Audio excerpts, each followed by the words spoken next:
नमस्कार दोस्तों, चलिए बात कर लेते हैं उत्तर प्रदेश के सभी 75 जिलों की आज की ताज़ा बड़ी महत्वपूर्ण खबरों की। उससे पहले वीडियो को लाइक शेयर जरूर करें और साथ ही ये भी बताएं कि आप इस वीडियो को किस जिले, शहर या गांव से देख रहे हैं। मेरठ को बड़ी सौगात, प्रधानमंत्री मोदी ने किया नमो भारत ट्रेन का उद्घाटन। सीएम योगी का विदेशी दौरा, निवेश जुटाने सिंगापुर और जापान रवाना। लखनऊ बनेगा देश की पहली एआईसीटी, बुनियादी ढांचे पर काम तेज। यूपी बोर्ड परीक्षा 2026, केंद्रों पर कड़े इंतजाम, उड़न दस्ते सक्रिय। हापुड़ में अनोखी शादी, 2 फीट की दुल्हन और 3 फीट के दूल्हे ने रचाई शादी। सीतापुर हाईवे पर एआई का पहरा, अब रॉन्ग साइड चलने वालों की खैर नहीं। यूपी की नई शहरी पुनर्विकास नीति 2026 लागू, पुरानी इमारतों का होगा कायाकल्प। कासगंज में दिल दहला देने वाली घटना, एक ही घर में मिले 5 शव। बीएचयू हॉस्टल के बाहर फायरिंग से हड़कंप, छात्र सुरक्षा पर उठे सवाल। वाराणसी के प्रतिष्ठित बनारस हिंदू विश्वविद्यालय के हॉस्टल के बाहर आज सुबह फायरिंग की घटना सामने आई। पीड़ित छात्र ने सुरक्षा में चाकू का आरोप लगाते हुए चीफ प्रोक्टर के इस्तीफे की मांग की है। पुलिस सीसीटीवी फुटेज खंगाल रही है और तनाव को देखते हुए परिसर में सुरक्षा बढ़ा दी गई है। फॉक्सकॉन एचसीएल सेमीकंडक्टर प्लांट का शिलान्यास, बदल जाएगी यूपी की तस्वीर। मुख्यमंत्री योगी आदित्यनाथ और पीएम मोदी ने जेवर में भारत के महत्वपूर्ण सेमीकंडक्टर प्लांट की नींव रखी। ये निवेश उत्तर प्रदेश को ग्लोबल टेक हब बनाने की दिशा में सबसे बड़ा कदम माना जा रहा है। इससे प्रत्यक्ष तौर पर 20,000 से अधिक युवाओं को रोजगार मिलने की उम्मीद है। यूपी बोर्ड परीक्षा, नकल माफियाओं पर गिरी गाज, एआई मदद से 40 संदिग्ध पकड़े गए। आज की परीक्षा के दौरान शिक्षा विभाग के कंट्रोल रूम ने आर्टिफिशियल इंटेलिजेंट कैमरों की मदद से प्रदेश भर के विभिन्न केंद्रों पर 40 ऐसे लोगों को पकड़ा है जो दूसरों की जगह परीक्षा दे रहे थे। सरकार ने साफ कर दिया है कि नकल कराने वालों पर रसूखा के तहत कार्रवाई होगी। पीएम मोदी ने किया देश के पहले इंटीग्रेटेड ट्रांजिट सिस्टम का उद्घाटन। प्रधानमंत्री नरेंद्र मोदी ने आज मेरठ के शताब्दी नगर में रिवर काटकर 82 किलोमीटर लंबे नमो भारत कॉरिडोर का लोकार्पण किया। इसके साथ ही मेरठ मेट्रो का भी आगाज हो गया है। खास बात यह है कि ये दोनों ट्रेनें एक ही ट्रैक और एक ही स्टेशन का इस्तेमाल करेंगी, जो दुनिया में अपनी तरह का पहला प्रयोग है। इंटरनेशनल क्रिकेट स्टेडियम के लिए आईओसीएल और यूपी सरकार के बीच समझौता। गोरखपुर वासियों के लिए बड़ी खुशखबरी, आज यूपी सरकार और इंडिया ऑयल कॉरपोरेशन के बीच एक एमयू साइन हुआ है। इसके तहत गोरखपुर में एक भव्य इंटरनेशनल क्रिकेट स्टेडियम बनाया जाएगा। ये पूर्वांचल के खेल प्रेमियों के लिए मील का पत्थर साबित होगा। यूपी पर्यटन, वियतनाम के साथ हुआ करार, बुद्ध सर्किट में बढ़ेंगी सुविधाएं। उत्तर प्रदेश के पर्यटन विभाग ने वियतनाम के साथ एक महत्वपूर्ण समझौता किया है। अब कुशीनगर और सारनाथ जैसे बौद्ध स्थलों पर नियतनामी भाषा का साइन बोर्ड, गाइड्स और विशेष पर्यटन के केंद्र बनाए जाएंगे। इससे दक्षिण पूर्वी एशिया देशों से आने वाले पर्यटकों की संख्या में बड़ा उछाल आने की उम्मीद है। नोएडा जेवर सेमीकंडक्टर प्लांट का काम शुरू, टाटा और ओपन एआई के साथ चर्चा। जेवर एयरपोर्ट के पास रहे भारत के पहले बड़े आई रेडी डाटा सेंटर और सेमीकंडक्टर यूनिट को लेकर हलचल तेज हो गई है। खबर है कि टाटा समूह यहां ओपन एआई के साथ मिलकर बड़ी तकनीक विकसित कर रहा है, जिससे नोएडा एशिया का नया सिलिकॉन वैली बन सकता है। मेरठ, पीएम मोदी ने मेरठ साउथ तक की मेट्रो की सवारी, यात्रियों से की बातचीत। उद्घाटन के बाद प्रधानमंत्री मोदी ने मेरठ साउथ स्टेशन तक मेट्रो का सफर किया। इस दौरान उन्होंने छात्रों और मेट्रो कर्मचारियों से बातचीत की। उन्होंने कहा कि मेरठ अब केवल क्रांति नगर ही नहीं बल्कि प्रगति नगर के रूप में भी जाना जाएगा। यूपी बोर्ड की परीक्षा में बड़ी लापरवाही, साइकिल पर ढोई जा रही कॉपियां। बरेली में यूपी बोर्ड परीक्षाओं की गोपनीयता पर सवाल खड़े हो गए हैं। यहां बोर्ड परीक्षा की उत्तर पुस्तिकाओं, कॉपियों को खुलेआम साइकिलों और असुरक्षित वाहनों पर लादकर ले जाते हुए देखा गया है। संवेदनशील सामग्री को इस तरह ले जाने से और छेड़छाड़ की आशंका बढ़ गई है। प्रशासन ने इस मामले में जाँच के आदेश दिए हैं। परीक्षाओं की शुचिता बनाए रखने के सरकार के बड़े दावों के बीच इस तरह की जमीनी हकीकत ने शिक्षा विभाग की कार्य प्रणाली की पोल खोल दी है। सीएम योगी का मेरठ दौरा, विकास कार्यों का लेंगे जायजा। मुख्यमंत्री योगी आदित्यनाथ कल शनिवार से मेरठ दौरे पर हैं। उन्होंने पश्चिमी यूपी के विकास कार्यों और कानून व्यवस्था की समीक्षा की। मुख्यमंत्री ने स्पष्ट निर्देश दिए हैं कि निर्माण कार्यों में गुणवत्ता से कोई समझौता नहीं किया जाएगा। इसके साथ ही उन्होंने स्थानीय जनप्रतिनिधियों से मिलकर जनता की समस्याओं को सुना। सीएम का ये दौरा अगले साल होने वाली चुनावों की तैयारियों और वेस्ट यूपी में चल रहे इंफ्रास्ट्रक्चर प्रोजेक्ट की रफ्तार तेज करने के लिहाज से बेहद महत्वपूर्ण माना जा रहा है।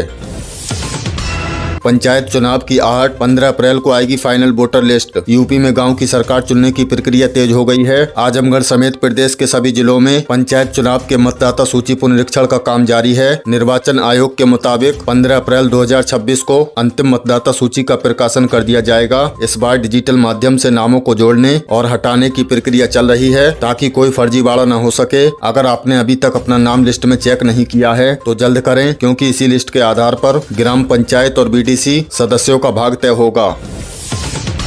आगरा में फ्लिपकार्ट हब में बड़ी चोरी, अंतर्राज्यीय गिरोह का पर्दाफाश। आगरा पुलिस को बड़ी कामयाबी मिली है। फ्लिपकार्ट हब में करोड़ों की चोरी करने वाले एक अंतर्राष्ट्रीय गिरोह को गिरफ्तार किया गया है। ये शातिर गिरोह फर्जी नंबर प्लेट वाली कारों का इस्तेमाल कर वारदातों को अंजाम देता था। पुलिस ने इनके पास से भारी मात्रा में लूटा गया सामान और नकदी बरामद की है। ये गैंग दिल्ली एनसीआर से लेकर यूपी के कई शहरों में सक्रिय था। पुलिस अब इनके नेटवर्क के अन्य सदस्यों की तलाश में जुटी है ताकि इस पूरे सिंडिकेट को जड़ से खत्म किया जा सके।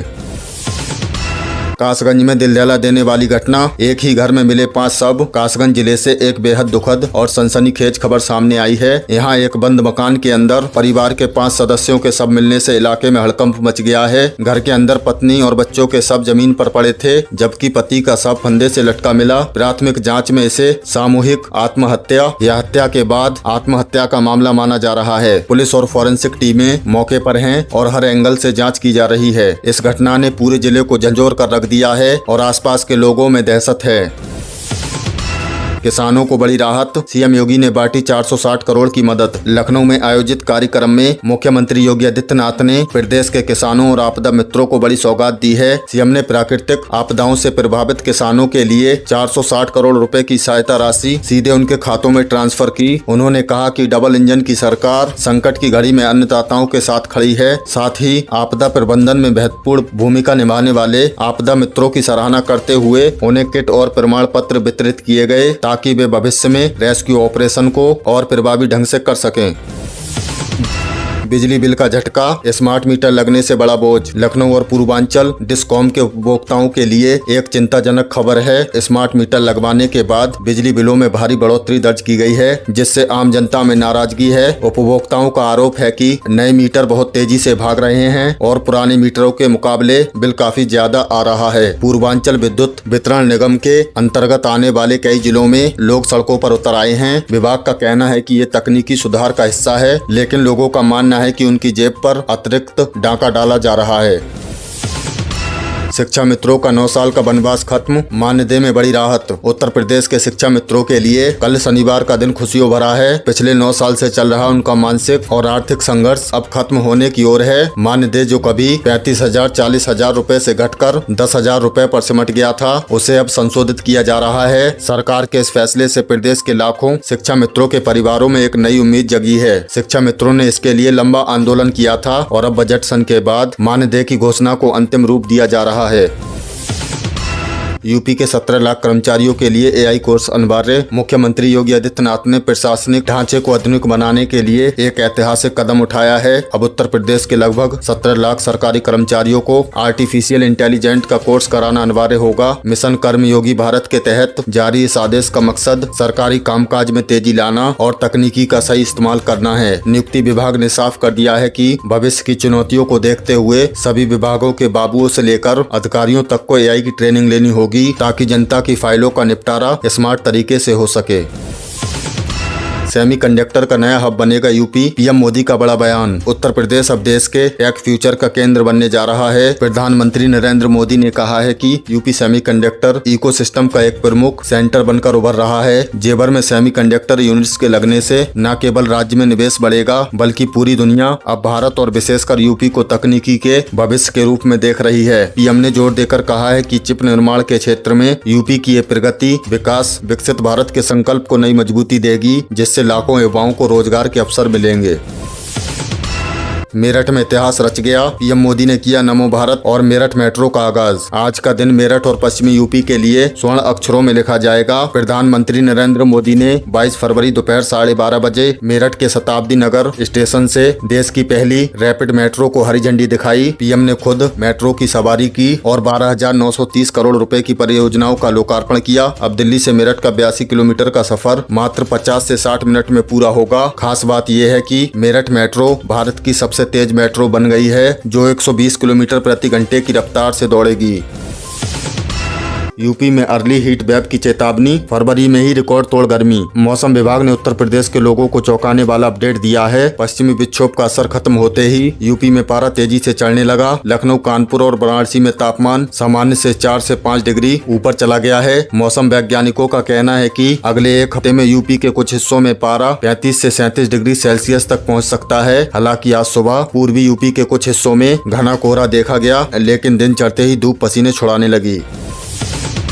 कुत्ते की वजह से टूटी शादी, यूपी के इस जिले में अनोखा बवाल। उत्तर प्रदेश के एक गांव में एक शादी समारोह उस वक्त अखाड़े में तब्दील हो गया जब दुल्हन के पास पालतू कुत्ते को लेकर विवाद शुरू हो गया। मिली जानकारी के मुताबिक दुल्हन का कुत्ता गलती से दूल्हे पक्ष के किसी व्यक्ति से टकरा गया, जिसके बाद दोनों पक्षों में जमकर लात घूंसे चले। बात इतनी बढ़ गई कि पुलिस को दखल देना पड़ा और अनंततः शादी ही रद्द कर दी गई। ये अजीबोगरीब मामला अब पूरे प्रदेश में चर्चा का विषय बना हुआ है कि कैसे एक छोटी सी बात पर खुशियां मातम में बदल गईं। राशन कार्ड अपडेट, फर्जी लाभार्थियों के खिलाफ 31 मार्च तक शुद्धिकरण अभियान। उत्तर प्रदेश खाद्य एवं रसद विभाग ने राशन कार्ड धारकों के नवीनीकरण और शुद्धिकरण की प्रक्रिया को और सख्त कर दिया है। 31 मार्च 2026 तक सभी राशन धारकों के लिए अपने परिवार और सदस्यों का बायोमेट्रिक सत्यापन कराना अनिवार्य है। जाँच में पाया गया है कि कई अपात्र लोग और मृतक व्यक्तियों के नाम पर भी राशन उठाया जा रहा है। कोटेदारों को सख्त निर्देश दिए गए हैं कि वे हर लाभार्थी का अंगूठा लगाकर ही खाद्य का वितरण करें। यदि आपने अभी तक अपनी केवाईसी पूरी नहीं की है तो तुरंत अपने कोटेदार के पास जाएं, वरना अगले महीने से आपका राशन रोका जा सकता है। आधार पैन लिंकिंग, 1 जनवरी से निष्क्रिय हुए पैन कार्ड को ऐसे कराएं सक्रिय। यदि आपने 31 दिसंबर 2025 की अंतिम सीमा तक अपने पैन कार्ड को आधार कार्ड से लिंक नहीं किया था तो आपका पैन कार्ड अब पूरी तरह से निष्क्रिय हो गया है। आयकर विभाग ने स्पष्ट किया है कि ऐसे कार्ड धारक अब ना तो आयकर रिटर्न भर पा रहे हैं और ना ही बैंकिंग लेन देन कर पा रहे हैं। हालांकि अभी भी राहत का एक रास्ता खुला है। आप 1000 रुपए के जुर्माने के साथ पैन आधार लिंकिंग की रिक्वेस्ट डाल सकते हैं। भुगतान लगभग 30 दिनों के भीतर आपका पैन कार्ड सक्रिय कर दिया जाएगा। बैंकिंग सेवाओं को सुचारू रखने के लिए इस प्रक्रिया को जल्द से जल्द पूरा करना अनिवार्य है। यूपी लखपति दीदी मिशन, 1 करोड़ महिलाओं को जोड़ने का नया लक्ष्य। उत्तर प्रदेश सरकार ने मिशन शक्ति के तहत लखपति दीदी योजना की गति बढ़ा दी है। राज्य ग्रामीण आजीविका मिशन के तहत अब तक प्रदेश की लाखों महिलाओं को स्वयं सहायता समूह से जोड़कर स्वरोजगार के अवसर दिए गए हैं। सरकार का लक्ष्य है कि 2026 के अंत तक 1 करोड़ महिलाओं की वार्षिक आय 1 लाख रुपए से अधिक की जाए। इसके साथ ही महिलाओं को कृषि, सिलाई कढ़ाई और सोलर पैनल असेंबलिंग जैसे क्षेत्रों में निःशुल्क प्रशिक्षण दिया जा रहा है। आज कई जिलों में इन समूहों को रिवॉल्विंग फंड के तौर पर सहायता भी डिजिटल माध्यम से हस्तांतरित की गई है। बिजली बिल राहत योजना, यूपीपीसीएल ओटीएस योजना का अंतिम चरण शुरू, 28 फरवरी तक मौका। Uttar Pradesh power corporation limited UPPCL की एक मुफ्त समाधान योजना ओटीएस यानी बिजली बिल राहत योजना 2025-26 अब अपने अंतिम पड़ाव पर है। आज 20 फरवरी है और इस योजना का लाभ उठाने के लिए आपके पास केवल 8 दिन शेष हैं। इसके तीसरे चरण में घरेलू उपभोक्ताओं और किसानों को उनके बकाये बिल के ब्याज पर 50% से 80% तक की छूट दी जा रही है। उपभोक्ता मात्र 2000 रुपए का पंजीकरण शुल्क जमा कर इस योजना का हिस्सा बन सकते हैं। विभाग ने स्पष्ट किया है कि 28 फरवरी के बाद कोई विस्तार नहीं दिया जाएगा और 1 मार्च से बड़े पैमाने पर बिजली काटने का अभियान चलाया जाएगा। बकाया राशि को हिस्सों में जमा करने की सुविधा भी ऑनलाइन पोर्टल और विभागीय काउंटर पर उपलब्ध है। पंजाब नेशनल बैंक में बम्पर भर्ती, 12वीं पास युवाओं के लिए अप्रेंटिस का मौका। रोजगार की तलाश कर रहे यूपी के युवाओं के लिए पंजाब नेशनल बैंक ने एक सुनहरा अवसर निकाला है। पीएनबी वित्त वर्ष 2025-26 के लिए अप्रेंटिस पदों पर बड़ी भर्ती निकाली है, जिनके लिए आवेदन की अंतिम तिथि 24 फरवरी 2026 है। उत्तर प्रदेश के विभिन्न जिलों में सैकड़ों रिक्तियां उपलब्ध हैं। इसके लिए न्यूनतम शैक्षणिक योग्यता 12वीं पास या स्नातक रखी गई है। चयनित उम्मीदवारों को बैंक में काम सीखने के साथ साथ मासिक स्टाइपेंड मानदेय भी दिया जाएगा। इसके लिए आवेदन पीएनबी की आधिकारिक वेबसाइट पर जाकर किया जा सकता है। अगर आप बैंकिंग सेक्टर में अपना कैरियर शुरू करना चाहते हैं तो ये आपके लिए पहला कदम हो सकता है। तो दोस्तों, ये थी उत्तर प्रदेश की आज की ताजा बड़ी महत्वपूर्ण खबरें। इनमें से आपको कौन सी खबर सबसे ज्यादा महत्वपूर्ण लगी कमेंट में जरूर बताएं। वीडियो अच्छी लगी तो वीडियो को लाइक कर दें और चैनल पर नए तो प्लीज चैनल को सब्सक्राइब कर लें। हमारे इस चैनल पर आपको उत्तर प्रदेश से जुड़ी सभी ताजा अपडेट मिलती रहेंगी। मिलते हैं अगली किसी वीडियो में नई खबरों के साथ। तब तक के लिए धन्यवाद।